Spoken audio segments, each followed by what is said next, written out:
Assalamualaikum warahmatullahi wabarakatuh. Yang terhormat Bapak Dr. Ibnu Hajar, MPD, selaku dosen pengampu mata kuliah pendidikan berbasis lingkungan. Kami dari kelompok 1 akan membahas pengenalan konsep lingkungan hidup yang beranggotakan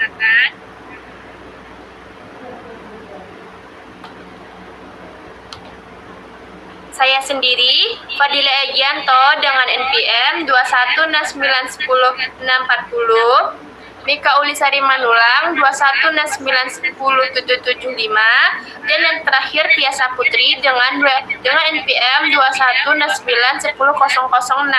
Baiklah, materi yang pertama akan dibahas oleh Mika Ulisari Manulang. Kepada Mika, dipersilakan.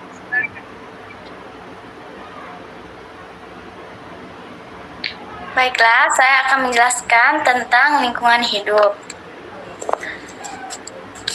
Sesuatu yang ada di sekitar kita yang mempengaruhi sikap dan perilaku merupakan lingkungan.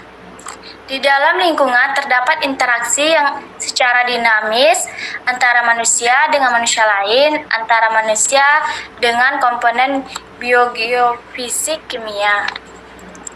Di dalam interaksi tersebut, manusia mempengaruhi dan dipengaruhi oleh lingkungan.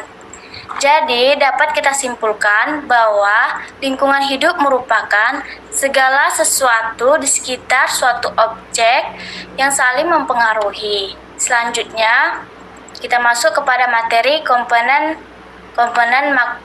lingkungan hidup.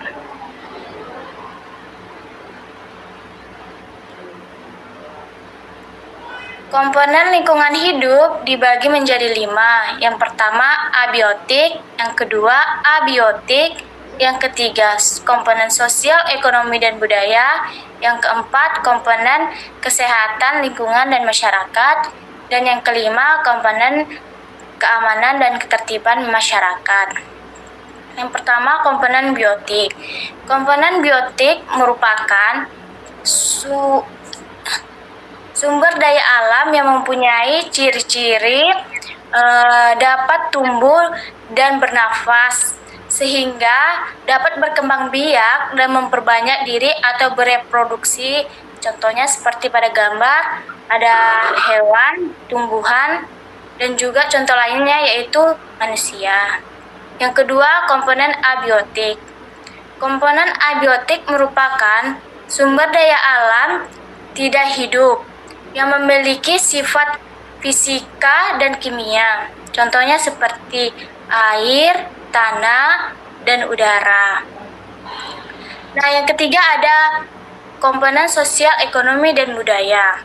Komponen sosial, ekonomi, dan budaya merupakan tatanan dan nilai-nilai moral yang berlaku dalam suatu komunitas manusia yang terikat dalam aktivitas di dalam bidang ekonomi dan sosial budaya. Komponen-komponen sosial ekonomi diantaranya seperti tingkat pendapatan masyarakat, tingkat pendapatan daerah, tingkat pendapatan negara, peluang pekerjaan, dan kesempatan pekerjaan.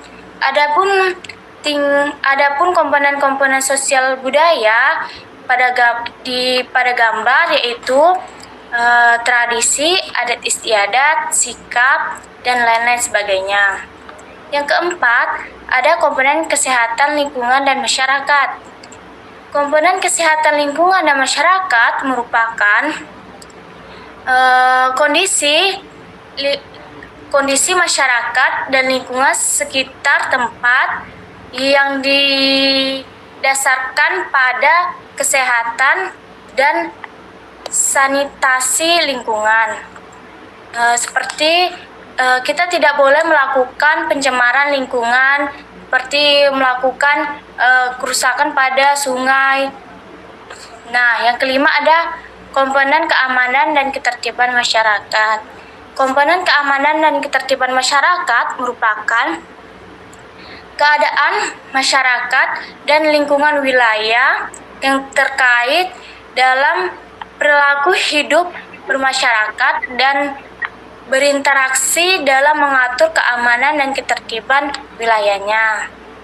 Contohnya seperti melakukan pos ronda untuk mengamankan wilayah dalam suatu tempat. Selanjutnya saya kembalikan kepada moderator. Baiklah, untuk materi kedua akan saya jelaskan sendiri, yaitu mengapa pentingnya pendidikan lingkungan hidup dalam pembentukan karakter peserta didik. Nah, di sini kita akan membahas mengapa sih pentingnya pendidikan lingkungan tersebut. Karena menurut Sorimatja 1997, dalam prosiding seminar nasional memaparkan bahwa pendidikan lingkungan hidup merupakan usaha sadar dan sistematis yang dibentuk untuk mewujudkan kesadaran manusia dalam pengelolaan serta mengatasi berbagai masalah dalam konteks lingkungan hidup.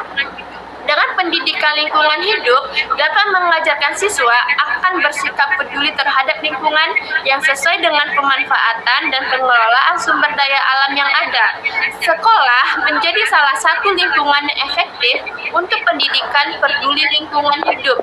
Sebagaimana Kurniawan dalam Rohmani 2016 menyebutkan bahwa lingkungan pendukung pengembangan pendidikan lingkungan karakter adalah yang pertama, lingkungan keluarga, yang kedua, lingkungan sekolah, dan yang ketiga, lingkungan masyarakat.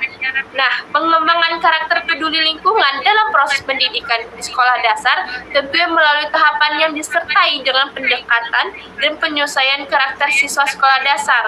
Ada 3 tahapan pengembangan karakter peduli lingkungan yang dikutip dari Rohmani 2016. Yang pertama itu adalah pengetahuan moral yang mencakup tentang kesadaran moral, pengetahuan nilai moral, pengembalian perspektif, dan penalaran moral, pengambilan keputusan, dan pemahaman personal. Dan kedua itu adalah pemahaman moral. Perasaan moral yaitu ada hati nurani, penghargaan diri, empati, mencintai kebaikan, kontrol diri, dan kerendahan hati. Nah, yang terakhir yaitu tindakan moral yang mencakup kompetensi, kehendak, dan kebiasaan. Nah, materi yang terakhir akan dijelaskan oleh Tia Saputri. Kepada Tia dipersilakan. Baiklah, selanjutnya saya akan menjelaskan tentang peran guru dalam mengembangkan kesadaran lingkungan SD. Guru memiliki peran penting dalam dunia pendidikan, salah satunya dalam menanamkan pendidikan karakter di sekolah. Salah satunya yaitu karakter peduli lingkungan. Karena guru merupakan sosok digugu dan ditiru, siswa akan selalu meniru apapun yang guru lakukan. Oleh karena itu, guru menjadi contoh dan panutan bagi siswa. Pada kurikulum 2013 ini, guru lebih berperan sebagai fasilitator dalam kegiatan pembelajaran, dan siswa dituntut untuk lebih aktif dalam kegiatan pembelajaran. Guru berperan dalam merancang, memfasilitasi, dan menyediakan segala sesuatu dalam kegiatan pembelajaran yang dapat membantu siswa dalam mengikuti kegiatan pembelajaran. Peran guru sebagai fasilitator di sini yaitu untuk mempermudah siswa dan membantu siswa dalam pembelajaran dengan merancang, mengarahkan, dan memfasilitasi siswa dalam kegiatan pembelajaran. Peran guru sebagai fasilitator sangat berkaitan dalam pelaksanaan program Adiwiyata di sekolah. Karena guru berperan untuk merancang, menyediakan, dan memfasilitasi segala sesuatu yang berkaitan dengan program Adiwiyata sehingga dapat mempermudah dan membantu siswa dalam mengikuti kegiatan pembelajaran mengenai lingkungan hidup melalui program Adiwiyata tersebut, sehingga dapat mencapai tujuan. Dalam proses pembelajaran program Adiwiyata, guru berperan sebagai fasilitator dalam merancang dan mengembangkan kegiatan pembelajaran lingkungan hidup dengan merancang pendekatan, strategi, metode, dan teknik pembelajaran yang dapat melibatkan siswa dengan aktif. Guru juga menyediakan materi ajar yang berkaitan dengan lingkungan hidup, merancang RPP untuk pembelajaran baik di dalam kelas maupun di luar kelas. Guru merancang dan mengembangkan instrumen penilaian, lalu guru juga memfasilitasi dan merancang kegiatan lingkungan hidup dengan memanfaatkan lingkungan di sekitar sekolah. sekolah. Untuk membantu menumbuhkan sifat partisipasi siswa, yaitu seperti guru memfasilitasi siswa dan merancang kegiatan pembuatan prakarya yang memanfaatkan bahan-bahan dari lingkungan sehingga dapat menumbuhkan dan meningkatkan kreativitas siswa. Sekian, saya kembalikan kepada moderator.